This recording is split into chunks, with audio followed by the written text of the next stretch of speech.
Welcome to this SEO tutorial. My name is Darren. Over the next 45 minutes or so, I want to give you a simple and easy to understand introduction to SEO.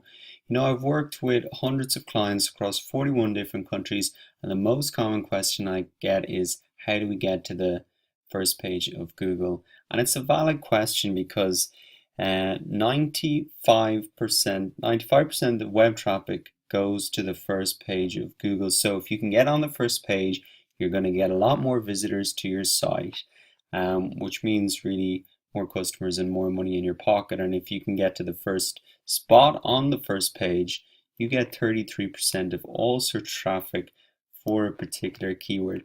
So that's really why SEO is exciting, and you get it for free, which is brilliant as well. So it's not the only source of traffic, but it's a very valuable source of traffic because customers and users are searching on the search engines every single day. And so what you really want to do is capture that traffic. So let me just show you maybe a quick example to help show the couple of key factors to get to the top of the search results and on the first page. And that's really going to give an outline for the different sections that we're going to cover in the course. So I've just typed in drones to the top in the search box here. This is a really exploding niche, a lot of interesting things happening. And you can see the guy who has the first organic search result here. You might be wondering, well, how did he get to the top of the search results? Number one, what his site is about is relevant to what I've typed into the search engine. So I typed in drones. You can see in the title tag of the page there's drones. You can see in the URL there's drones. You can see in the description there's drones. So Google knows that this site is about drones, and so it's matching it to my search. If you look here though, you'll see that there's over 63 million other pages that are relevant to my search that have drones in there. So how does Google really decide who gets to the top? The way they decide who gets to the top is by looking at the authority of those different web pages. The way that they determine authority is they look at how many links are pointing to that web page. They look about how many shares has that got across the internet. So you can be guaranteed that this site here has a lot of other sites pointing to it, linking back to it, saying, hey, this is a great article, this is really interesting. And that's really how they determine who gets to the top of search results. So how does that fit into this course? Well, that's why we're going to look at keyword research and selecting the best keywords for your business. You got to know what people like me are actually searching for. You want to put those keywords on your page, on page optimization, and then you want to build authority to really beat your competitors and get at the top of the ranking. So you can see here in the YouTube description now, I've broken down the course into the different sections. What I've also done to help you guys out is I've put timestamped hyperlinks in here. So say for example, if you want to go straight through the title tag and meta description, you just click here and it's bringing you straight to that section. So I hope you guys find that helpful.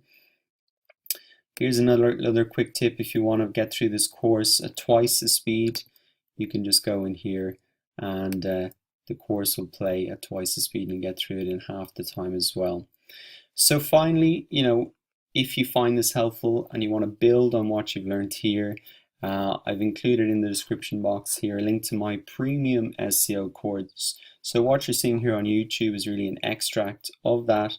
There's absolutely no obligation for you to click through and unlock the additional lectures, but I have 2 hours of additional lectures, unlimited SEO reports, quizzes, and the course is over 25-star reviews and over 2,000 other students in there. I've also included a nice discount in those links, so if you are interested, I think it'd be good to check that out. So that's really it. Let's move on to the next section now. Maybe just have a quick check of the description before you get started. Thanks very much. Great, so this is quite a short lecture, but one that's very important because it covers off on a point that I see a lot of people getting wrong. And it's really the difference between websites and web pages and the significance for SEO. So websites, you can think of them like the book, and the web pages are the individual pages within that book. So your different product pages, about us pages, etc. Now that distinction seems very obvious, but it's a very important one. So the reason the distinction between web pages and websites is really important is because Google in the search results presents the most relevant web pages, not the most relevant websites. So as you can see, I've typed in digital cameras here, and it's come up the individual page on the Best Buy website for digital cameras. And the reason is then because this is more relevant to what I'm searching about. But I guess the point is a lot of people don't think about keyword research, they don't think about on-page optimization, they don't think about building authority for individual pages. They think about it just, I want to get my website to #1 in Google. So really the point that I'm making here is for the course and the materials that you're learning in it, we need to think about it in terms of individual pages. It doesn't have to be every page on your website, but the pages that you want to rank for, you should engage all of these strategies. So up to now we've learned that keywords really are at the heart of SEO. It's what we're going to optimize on our site. We're going to put these keywords in the specific locations on our page, and then we're also going to build authority around these keywords. We're going to try and attract links back from different sites around the internet, and we're going to have these keywords in the links. So it really is, at the heart of SEO. What you've got to remember though is that when you pick a keyword, you're essentially picking a fight. So, for example, if you pick a keyword shoes, you could be going up against some of the biggest retailers in the world with $1 million budgets and teams of people working on SEO. So that's not a fight that you're going to win. You're not going to get on the first page of Google for a keyword as specific as that. So you've got to be smart. You've got to have a strategy, and that's really what keyword research is about. It's going out and looking for things that your competitors have overlooked, and finding little gems that have good volume but are not that competitive, and that's really the name of the game. So if I've said that you're not going to be able to rank and get to the first page for a specific term like shoes, what are you going to be able to get to the first page of Google for? So to help explain that, I'm going to talk about 3 types of keywords, and 2 of these types of keywords are the ones we're really going to be focusing on. So first type of keyword is the head keyword, and as we said, this is a specific one-word phrase, huge amount of search volume for that and competition, but usually the conversion rate is pretty low. The reason is because if somebody types in something like shoes into Google, it's not clear whether if they want men's shoes, women's shoes, kids' shoes, brown shoes, black shoes. There's just it's not clear what their intention is. So although there's huge amount of volume and competition, the conversion rates are not that good. Anyway, we're probably never going to be able to rank for something like that. So what we want to focus on are keywords called body keywords, and in the graph this is the body part of the graph. Usually these are 2 to 3 word phrases, something like men's shoes, and not as much search volume, but a lower amount of competition and probably a higher probability of conversion because it's more specific. Men's shoes, it's more clear what their intention is, and if that keyword's on your page, then a higher chance that they're going to convert. So the final type of keywords and keywords that we want to look at as well are long tail keywords. So the long tail is the long tail of the graph here. Not as much volume, a lot of very individual searches, but they make up 60 to 70% of the total searches for that particular niche. So what we want to do is target the less competitive body and long tail keywords, and we can do that either as a single term, or we can try and get a portfolio of keywords. So you might be able to rank number one for 5 or 10 different keywords. The volume individually could be small, but as a whole, that could even outweigh the search volume for the most competitive terms. So those are really the strategies that we're going after in terms of our whole SEO strategy and the keywords that we want to look for in our keyword research. Welcome back to the course. So in this lecture, what I want to do is introduce you to the Google Keyword Planner tool. Essentially, this is a free tool that's going to give us almost all of the information we need to make informed decisions about which keywords are best for our business. So really, we just want to go over there, and I'm going to get you orientated, show you the different features. Keep in mind that this tool was built for AdWords and paid search, so there's some features there that aren't going to be relevant to us, and I'm going to point them out.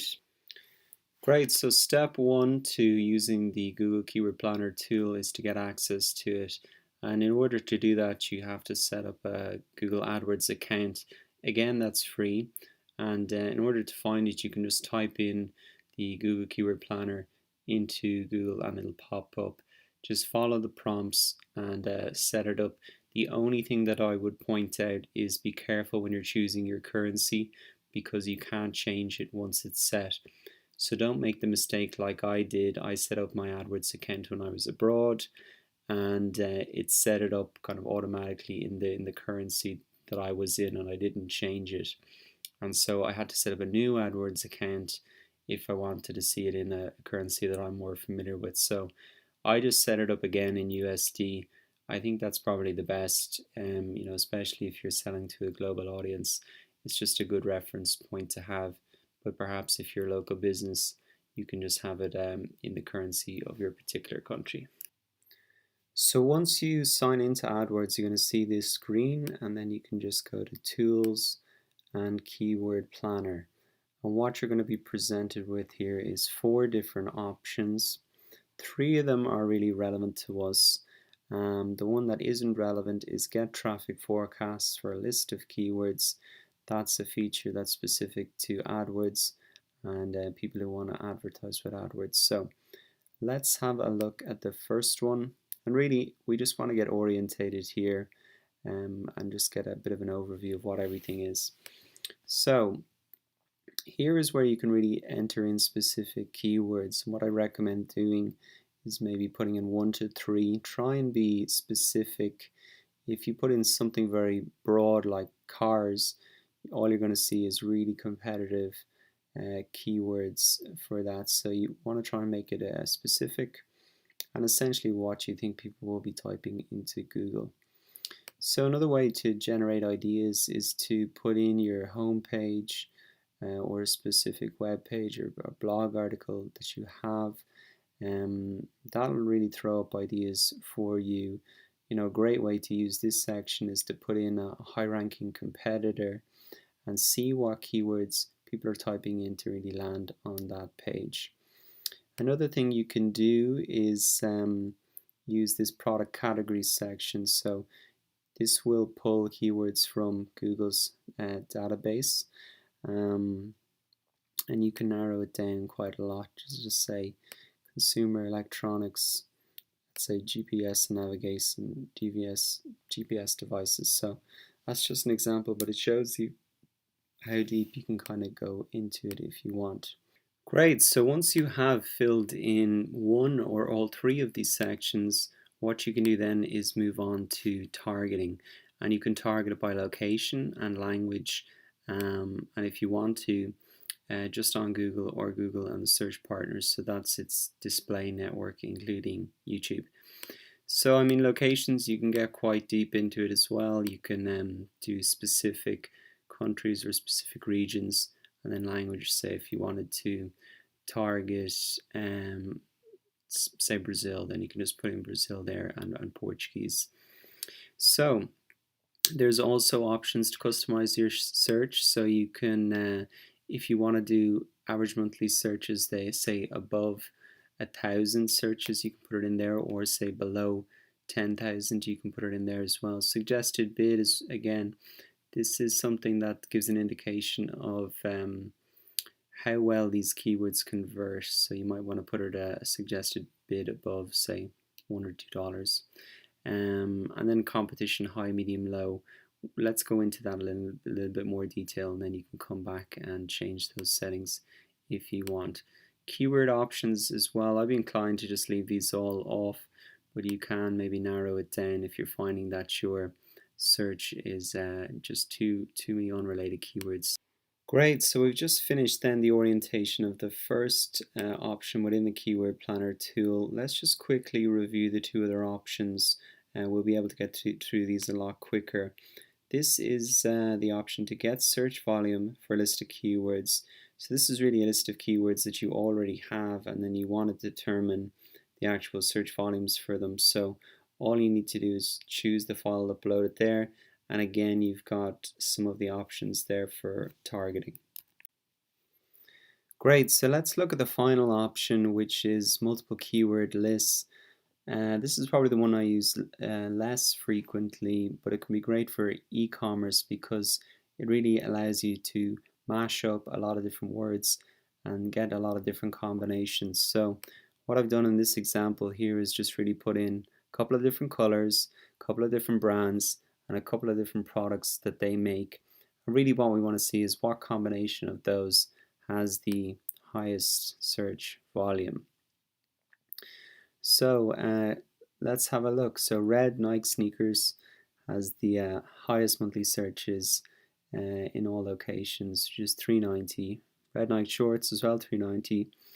And as we move down, we can see the least popular for average monthly searches is well, it goes down to grey Puma hoodies, which gets less than 10 searches a month.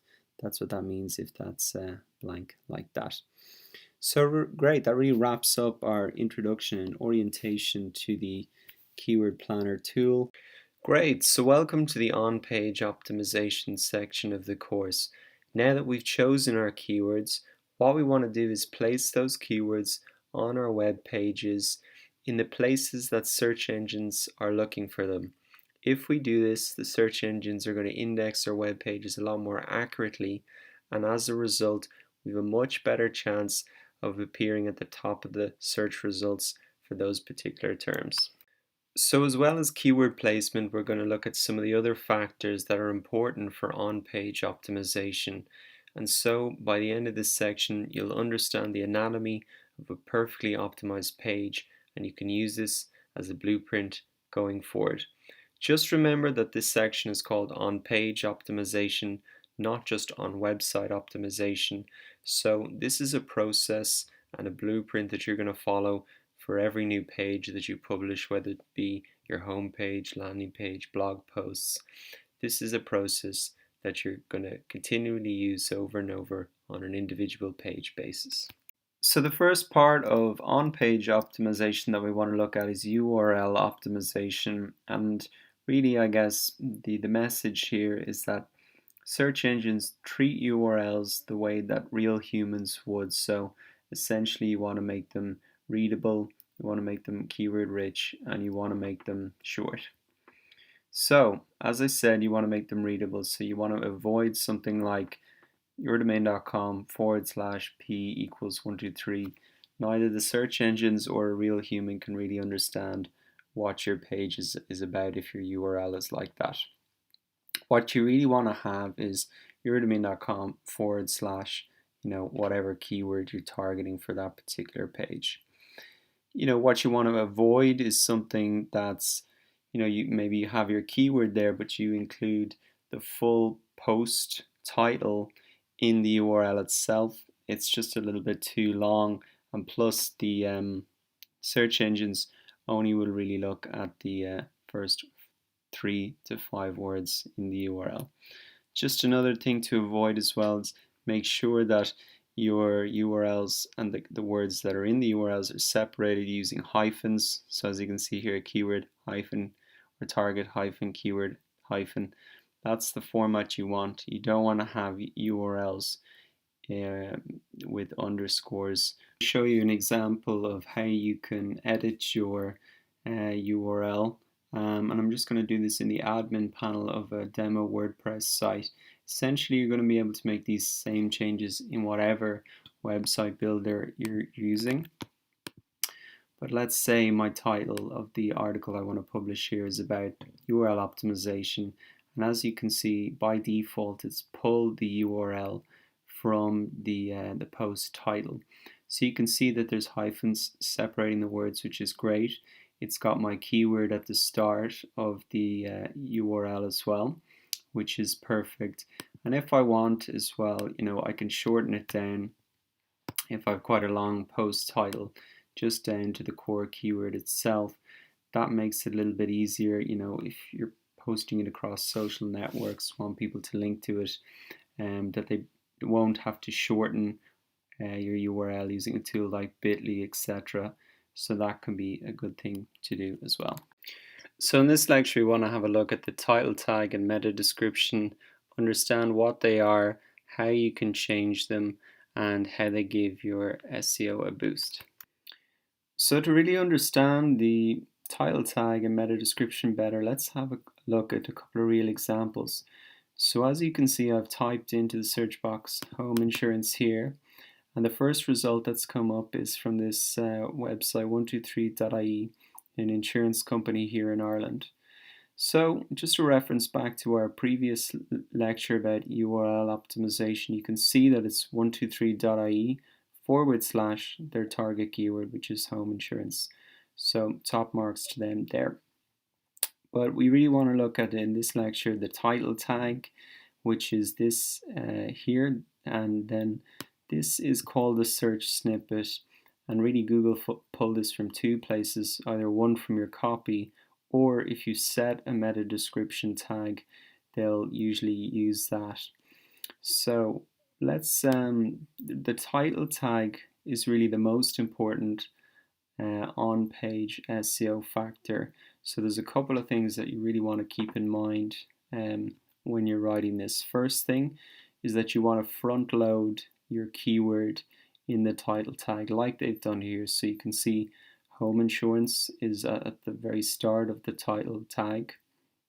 What you also want to keep in mind secondly is to keep it 55 characters or under, otherwise it's going to be cut off and won't appear in the search results. So you can see here they've kept it short, whereas here it's being cut off because it's obviously a bit too long. So make sure all your message is in 55 characters and under.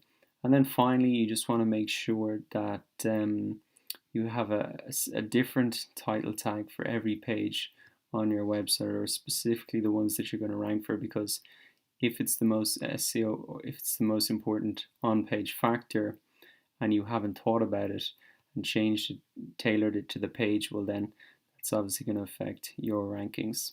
So just finally on the title tag, the other place it appears is in the tab of the browser, and I guess that's good when people have a lot of browsers over to click back to your page.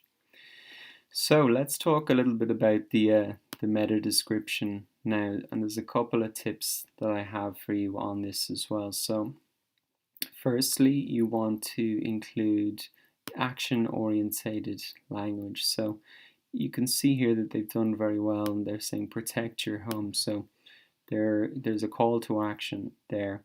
Other words and verbs that you could use for call to action are things like learn, grab, discover. There are other things you can do, and obviously they've done that well here. Not as well maybe here, home insurance. Here they've done it better, get €60 off.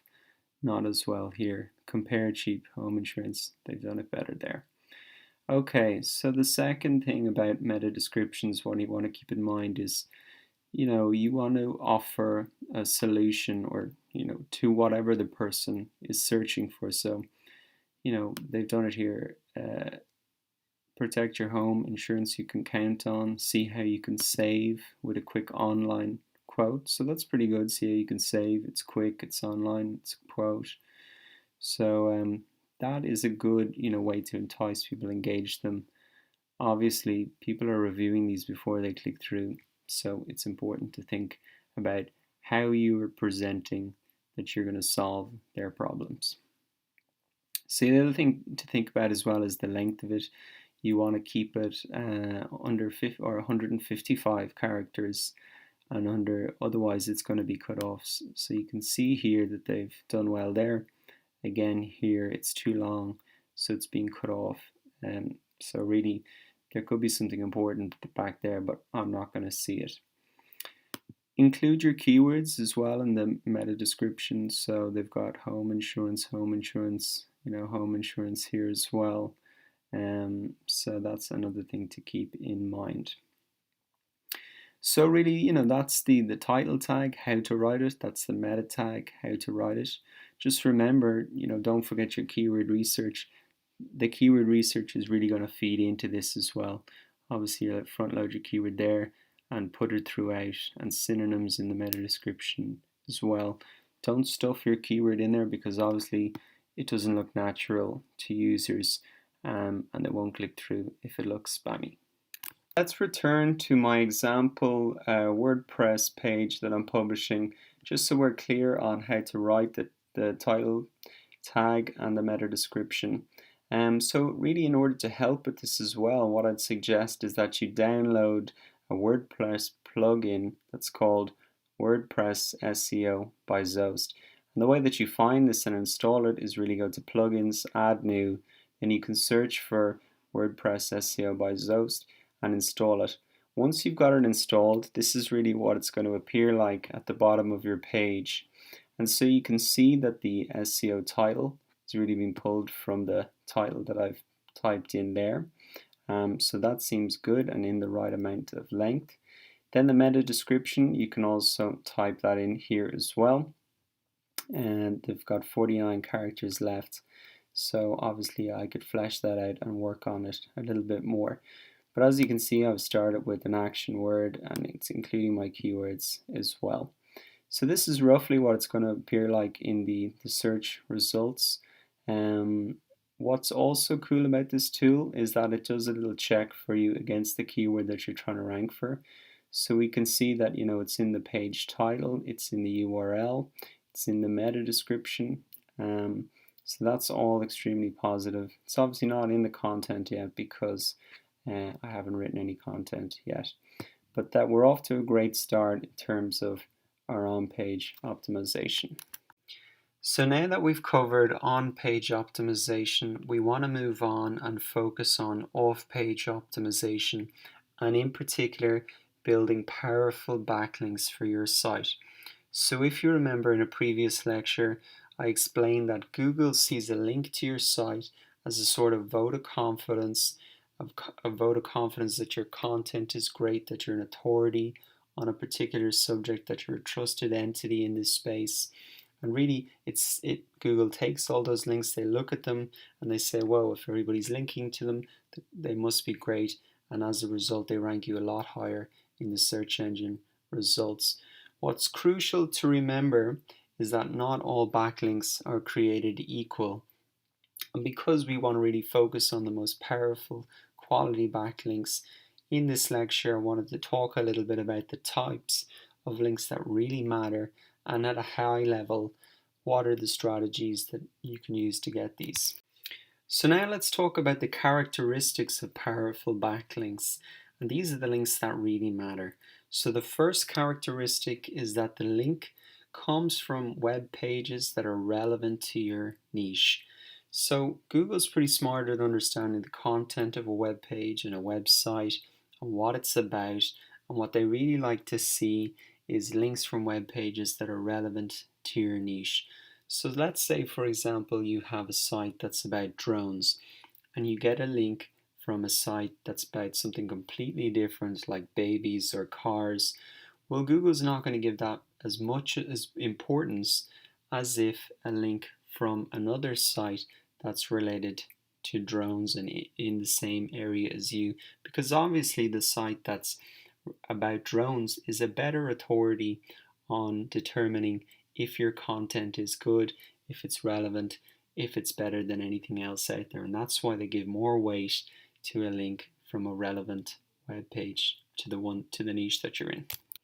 So the second characteristic of a powerful backlink is one that comes from a ranking web page.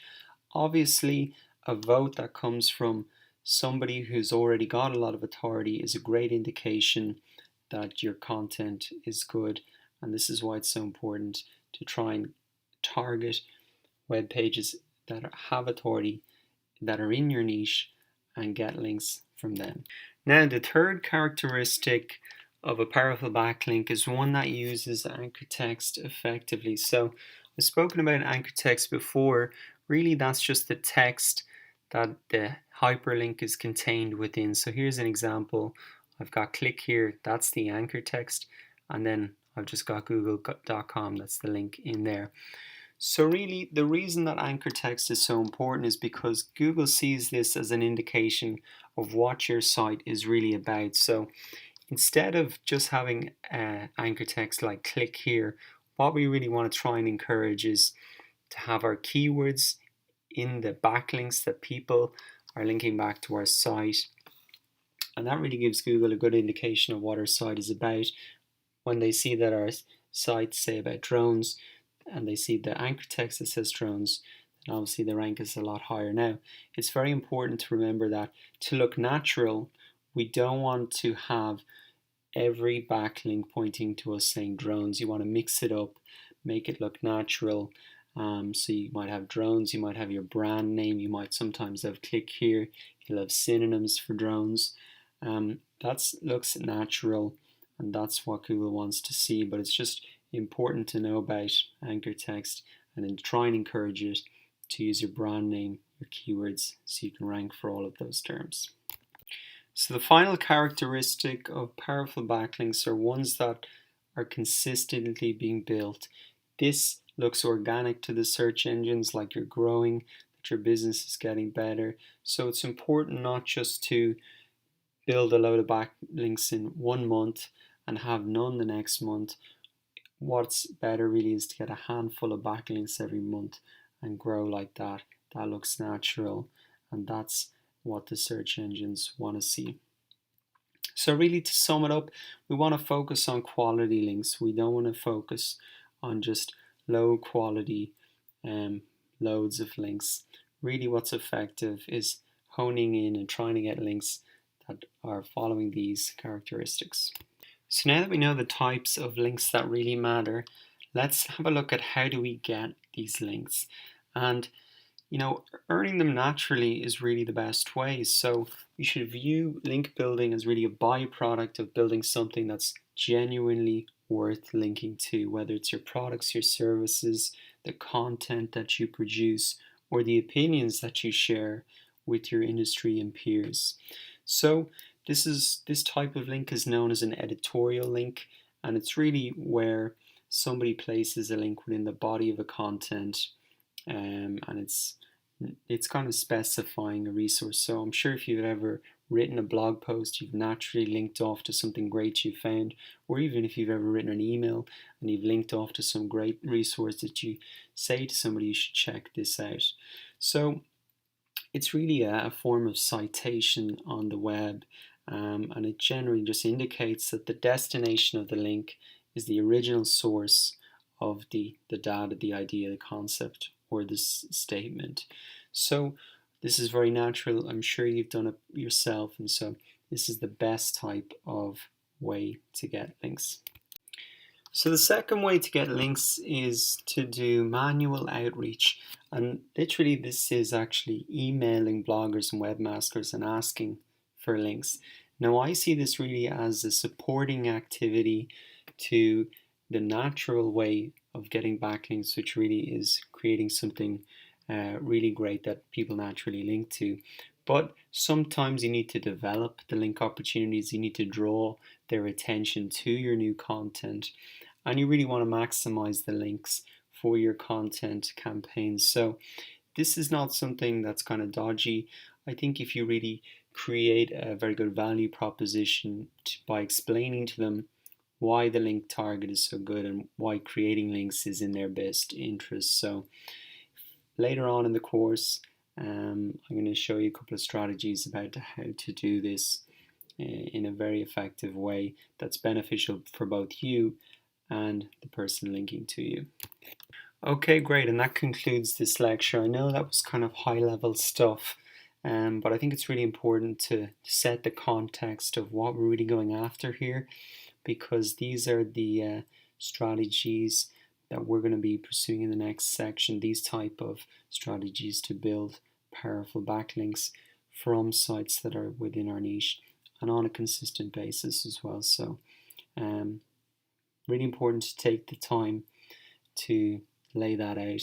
And now let's move forward to some other clarifications in our link building introduction section.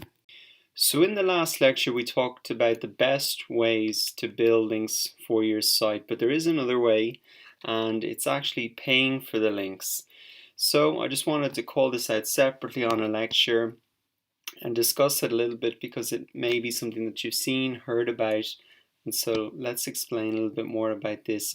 Paying for links really comes under the heading of black hat SEO.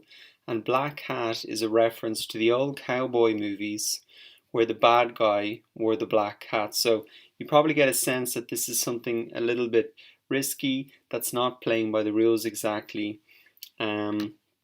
So let's talk about paying for links a little bit more. The first thing to note is that generally when you're paying for links, you can go onto a freelancing site, you're paying maybe $5 or $10, and really what those people are doing are creating links generally through things like blog comments, form signatures, pure directories, user profiles, and other types of directories. Now the thing is that generally these links offer the lowest amount of value, the lowest amount of power in these links, because they're unlikely to come from authority sites and they're unlikely to come from sites that are within your niche. So if you remember, those were the characteristics of some of the of powerful backlinks. So the other very important thing to consider, and this is really where the risk comes in, is that recent updates to Google's algorithm means that a site can be penalized or suppressed if they have engaged in manipulative link building. So this is a relatively new addition to Google's algorithm, that they will actually negatively affect your chances of ranking in the search engines if they determine that you've trying to manipulate link building. So that's really the main risk about this method. What I thought would be interesting is to maybe show you an example of where things can go wrong. And I had a client that had bought a link building package from one of these freelancing sites, and I'm going to show you that it's very obvious to anybody that this is very manipulative, looks very unnatural. So let's have a look at that.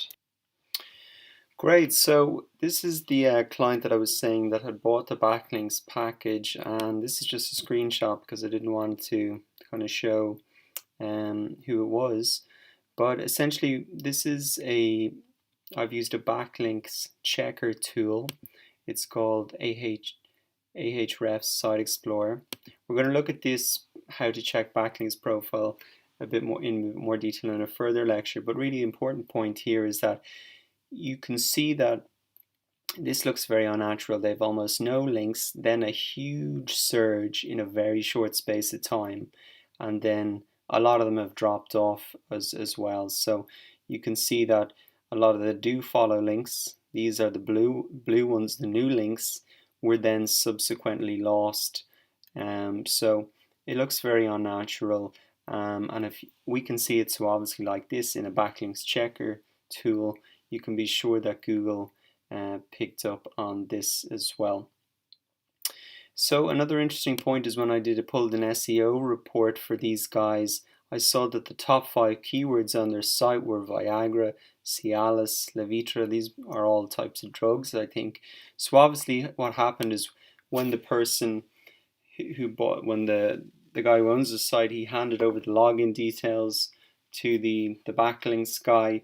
What the guy actually did was then put a load of links on this guy's site pointing to all these other sites about Viagra, etc. So the double whammy of confusing Google in terms of SEO on-page optimization about what your site is about, because they have all these new keywords in there, plus as well the bad reputation that looks all these spammy sites pointing to you now. So question is then, how do you get rid of these links that are pointing you from around the internet?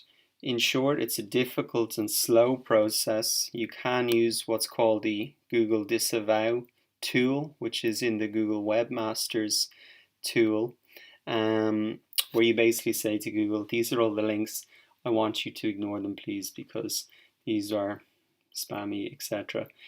But if you really want to be sure, the only way to remove them is to actually do manual outreach and email the people where the sites who have these the links pointing back to you, and ask them to remove them. So again, a very tedious process that can take a lot of time. So in short, what I'm saying is that it's messy to clean up. It's risky from a search engine perspective. I'm not saying that buying links can't work. I think it can in circumstances, but I'm just showing you this is kind of worst case scenario, what can happen. So congratulations on reaching the end of the course. I really want to thank you for your attention, and I hope that this course has helped you better understand search engine optimization, and in particular that you know how to find the right keywords for your site, how to optimize around them, and also learn some strategies for creating content that's going to attract links from the authority sites within your niche.